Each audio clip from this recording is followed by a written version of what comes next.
नमस्कार, मैं मनमोहन मिश्र। दोस्तों, आगे जो मैं कहने जा रहा हूं या मैं आगे जो आपके सामने रखूंगा और जो बोलूंगा उस पर एक बार भी आपको भी भरोसा नहीं होगा। वैसे अपने इस कुछ दिनों के रिसर्च से जो मैंने पाया है और जो मेरे समझ में आ रहा है, जो मैं देख पा रहा हूं, वो एक बहुत ही गंभीर परिणाम की तरफ भारत को ले जा रहा है।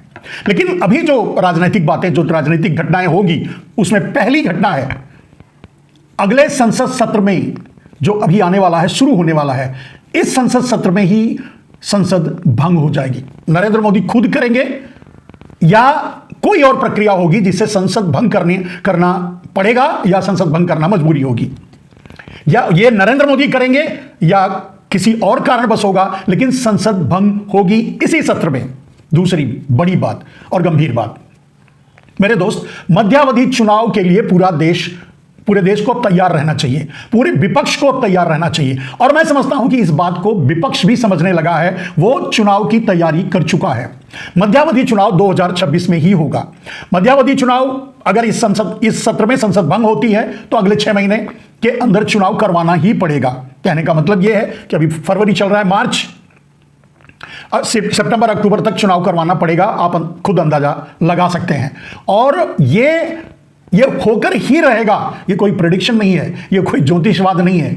ये जो परिस्थितियां बन रही हैं अंतरराष्ट्रीय स्तर पर और राष्ट्रीय स्तर पर, इसका ये निचोड़ है। और सबसे बड़ी बात, कारण क्या क्या बनेगा मेरे दोस्त।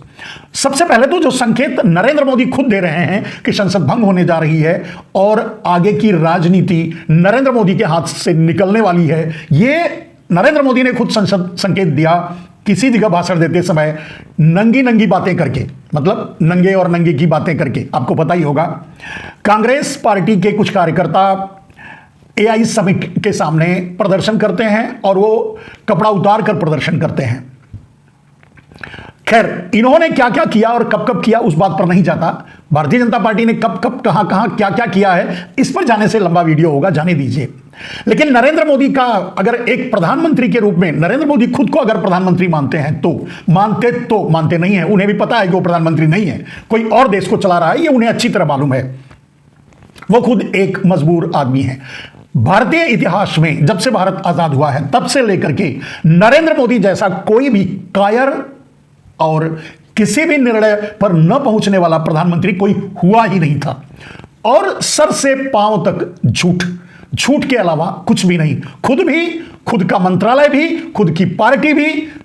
और आपको पता ही है, गुजरात लॉबी जो एक माफिया संगठन की तरह भारत सरकार को चला रही है, पार्टी को चला रही है, इसमें तो ऐसा ही होगा। लेकिन नरेंद्र मोदी ने जो कहा कि भारत की बेइज्जती हुई, यहां तक कि मीडिया को भी नसीहत दी कि मीडिया ने इसे गलत तरीके से पेश किया, या फिर कांग्रेस के बारे में कि कांग्रेस तो हमेशा से नंगी है। ये बातें, इस बात का विरोध कांग्रेस करे वो करती रहे, विपक्ष करे वो भी करता रहे, कोई और करे करता रहे, ये महत्व की बात नहीं। महत्व की बात क्या है कि प्रधानमंत्री का ये लेबल या प्रधानमंत्री का ये काम या ये बात नहीं थी जो उन्हें करनी चाहिए थी। दूसरी बात, ये बात करके नरेंद्र मोदी ने अपनी हताशा और अपने अंतिम समय का संकेत खुद दे दिया। राजनीति में अपने अंतिम समय का संकेत खुद दे दिया है। राजनीति का आखिरी चरण चल रहा है नरेंद्र मोदी का। भारत को बहुत जल्द नरेंद्र मोदी के अराजक निर्णयों, महंगाई, बेरोजगारी, गरीबी, भूखमरी, गुजराती माफियावाद या फिर अडानी अंबानीवाद, इन सब से मुक्ति मिलने वाली है। और इसका श्रेय नरेंद्र मोदी को ही जाता है, नरेंद्र मोदी के मित्र को जाता है, उनके घनिष्ठ मित्र को जाता है, यानी ट्रंप को जाता है। आज भारत के सामने ट्रंप एक दुश्मन की तरह व्यवहार कर रहे हैं, लेकिन ऐसा नहीं है। ना तो ट्रंप ऐसे हैं और ना ही आगे कोई रिश्ता इस तरह का ट्रंप से या अमेरिका से रहेगा। ट्रंप का एकमात्र उद्देश्य है नरेंद्र मोदी को किसी भी कीमत पे सत्ता से बेदखल करना। यह ट्रंप का काम नहीं होना चाहिए था, लेकिन नरेंद्र मोदी ने इस तरह का काम किया है या इस तरह के समझौते किए हैं या इस तरह समझौतों के जरिए अपने आप को भारत के प्रधानमंत्री की कुर्सी तक लाया है, तो निश्चय ही परिणाम वहीं से आएगा, वही होने वाला है मेरे दोस्त। लेकिन होगा कैसे? नरेंद्र मोदी ने एक बात कही कि कांग्रेस सब दिन से नंगी है। नरेंद्र मोदी को शायद समझ नहीं है या उनकी अज्ञानता है। नरेंद्र मोदी इस बात पर कह करके वो अपने नंगेपन का एहसास दिला दिया है या बोध करा दिया है पूरे देश को, पूरे देश की राजनीति को। नरेंद्र मोदी जितनी बेहयाई से, जितनी बेशर्मी से, जितने घटिया तरीके से अब इस मुद्दे को एप्स्टीन फाइल में उनके खुद के सीधे जुड़ने की बात, उनके मंत्री हरदीप पुरी के जुड़ने की बात, उसके प्रेस कॉन्फ्रेंस के बाद, उसको जन्मदिन की बधाई देने के बाद, इन सारी घटनाओं का निचोड़ यह निकलता है कि नरेंद्र मोदी से बेशरम, बेहया और नंगा तो कोई हो ही नहीं सकता। और इस बात की चर्चा के लिए पूरे देश को आमंत्रित कर लिया है नरेंद्र मोदी ने। अब तो गोदी मीडिया भी, जो नरेंद्र मोदी के हर आदेश का पालन करती थी, उनके हर निगेटिव को पॉजिटिव बनाती थी, यहां तक कि अपने लिए गोदी मीडिया ने गोदी मीडिया, डाबर मीडिया, सुपारी मीडिया का तगमा हासिल कर लिया।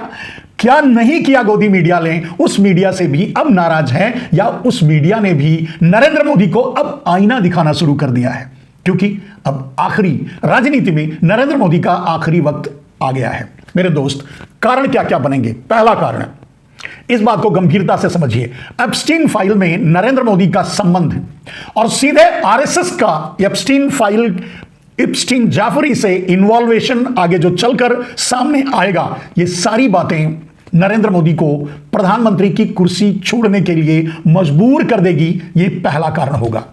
दूसरा कारण, नरेंद्र मोदी का मित्र ट्रंप, जो किसी भी कीमत पर नरेंद्र मोदी को हटाना चाहता है।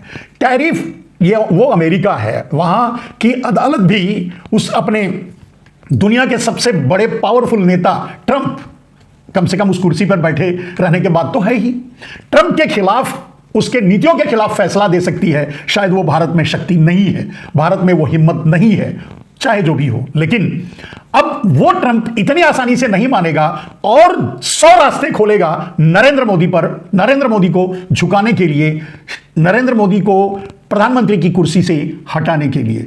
मेरे दोस्त, अगला शिकार ट्रंप का होगा आरएसएस सीधे, क्योंकि अब ट्रंप को भी समझ में आ रहा है कि भारत की जनता काफी बेचारी है। वो अपने निर्णयों, अपने हकों के लिए नहीं लड़ती, कभी नहीं लड़ती। हजारों साल जब गुलाम रही है जनता भारत की, और अंग्रेजों से नहीं लड़ी, मुगलों से नहीं लड़ी, और लड़ी तो इस तरह से कि हारती रही, पिटती रही, घिसटती रही और हजारों साल तक गुलामी झेलती रही। ऐसी जनता से यह उम्मीद नहीं की जा सकती कि वो अपने एक गलत प्रधानमंत्री के खिलाफ कुछ कर सके, नहीं करेगी। लेकिन ट्रंप छोड़ेगा नहीं।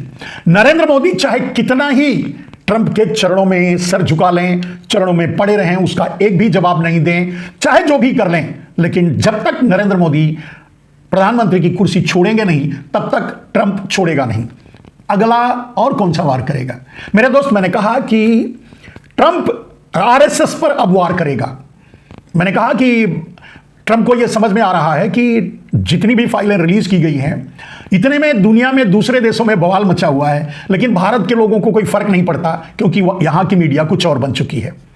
चलिए, तो दूसरा रास्ता अपना जाए। दूसरा रास्ता ट्रंप क्या अपनाएगा? पहले तो अब ट्रंप की जगह, माफ कीजिएगा, अब नरेंद्र मोदी की जगह ट्रंप का शिकार या ट्रंप का निशाना होगा आरएसएस। और पहला कदम, आरएसएस की फंडिंग रोकेगा ट्रंप। पूरी दुनिया से आरएसएस की फंडिंग रोकेगा और दुनिया में अगर कहीं खाते हैं, शाखाएं हैं, तो उसको बंद करवाएगा।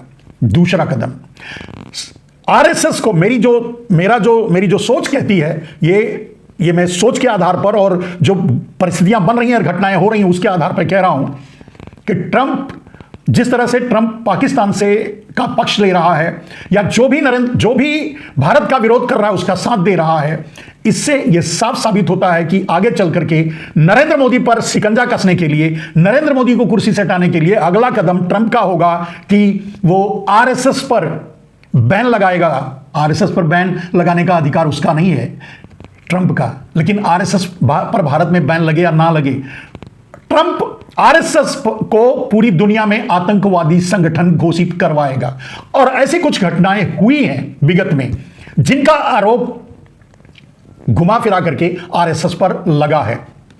अनियमितताओं का और दूसरे और देशों से पैसा उगाही करने का, लाने का, या जो भी, या यूं कह सकते हैं कि आरएसएस का भी अगर ब्लैक मनी और अनऑफिशियल अकाउंट्स दुनिया के किसी देशों में हो, कोने में हो, तो कहा नहीं जा सकता। इस तरह के जो राज हैं। दूसरे और सबसे बड़ी बात कि जाफरी एप्स्टीन से सीधे संपर्क जो आरएसएस का रहा है, जिसके जरिए आरएसएस ने नरेंद्र मोदी को प्रधानमंत्री बनवाया है, जिसकी दलाली के चलते, वो सारे राज खोलेगा और उन्हीं साजिशों को सामने ला करके और जो आरोप लगे हैं विघटनकारी वक्तव्यों का, कार्यों का, या फिर कुछ घटनाओं का भी आरोप आरएसएस पर लग चुका है, जिनके बारे में आप जानते हैं मेरे दोस्त। उन सब का आरोप लगा करके अमेरिका यानी ट्रंप आरएसएस को दुनिया में आतंकवादी संगठन घोषित करवाने की कोशिश करेगा और करेगा भी, छोड़ेगा नहीं, क्योंकि उसे पता चल चुका है कि अब आरएसएस पर लगाम लगाकर या आरएसएस पर वार करके ही नरेंद्र मोदी को हटाया जा सकता है। इसलिए जो परिस्थितियां बन रही हैं वो किसी भी कीमत पे नरेंद्र मोदी को आगे राजनीति में बचे रहने के लिए संभव नहीं है। और सबसे बड़ी बात, जो तीसरा जो घटना होने वाली है आगे, अगर शंकराचार्य को यह सरकार, गुजराती माफियाओं की यह सरकार अगर शंकराचार्य को गिरफ्तार करती या करवाती है किसी भी बहाने से, वो बहाने को छोड़ दीजिए, किसी भी बहाने से, परिणाम यह भी एक बड़ा कारण बनेगा नरेंद्र मोदी के इस राजनीति से जाने का, संसद के भंग होने का, मध्यावधि चुनाव देश पर थोपने का।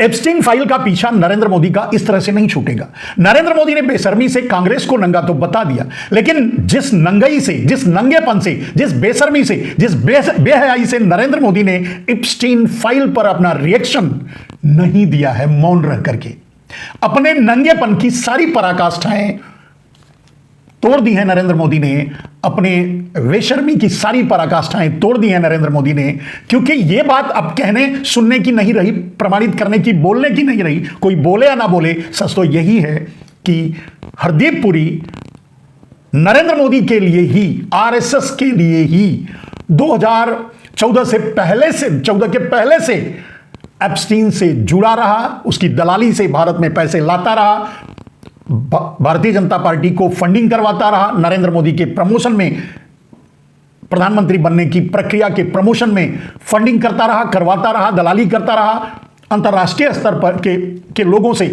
नरेंद्र मोदी की प्रशंसा के लिए लोगों को कैसे कहता था, आप अंदाजा लगा सकते हैं। एप्स्टीन के कार्य का तरीका कितना घृणित, उस पर बात करना बार बार अच्छा नहीं लगता, शर्म आती है।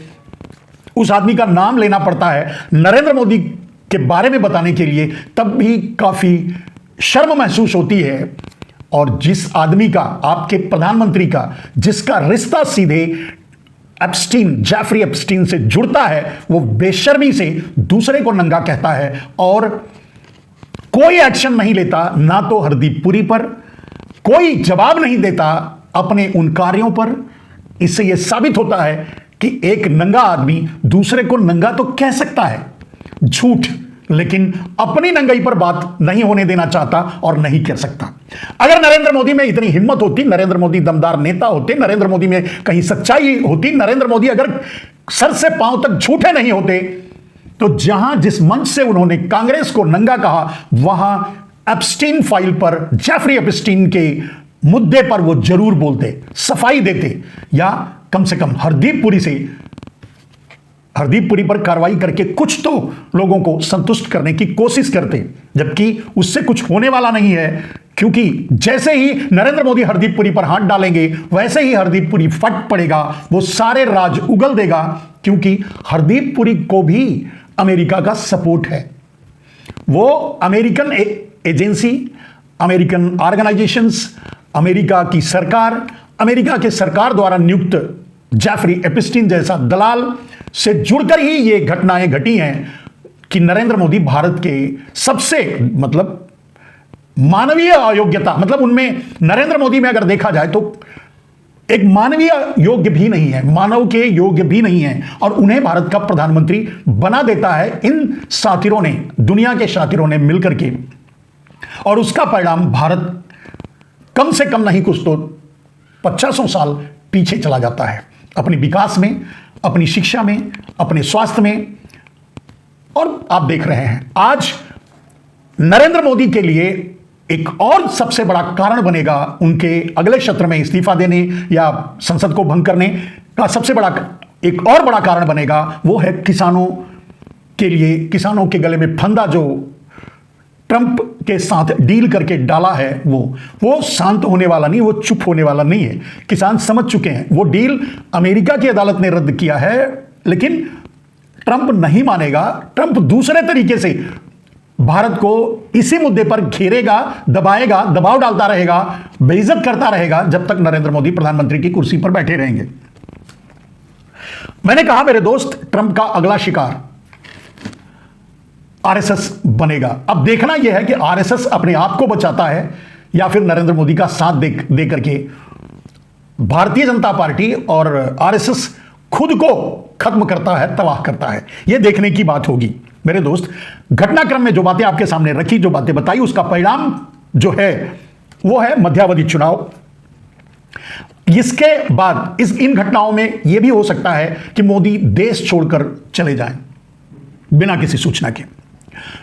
और क्या हो सकता है, राष्ट्रपति शासन लगाया जा सकता है। अगर मान लीजिए मोदी चले जाते हैं चुपचाप अपने दूसरे नीरव मोदी, मेहुल चौकसी और दूसरे लोगों की तरह, ललित मोदी की तरह या दूसरे लोगों की तरह, ऐसे हालत में राष्ट्रपति शासन लगाने के अलावा कोई रास्ता नहीं बचेगा।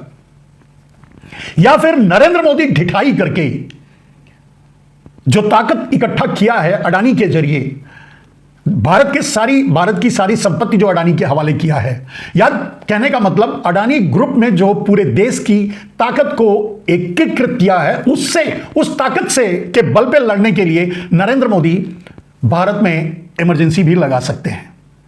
ये 3-4 घटनाएं हो सकती हैं मेरे दोस्त, जो आपको अगले कुछ महीनों में, 1-2 महीनों में ही देखने को मिलेंगी। लेकिन यह निश्चित है कि अगला वार ट्रंप का संघ पर ही होगा।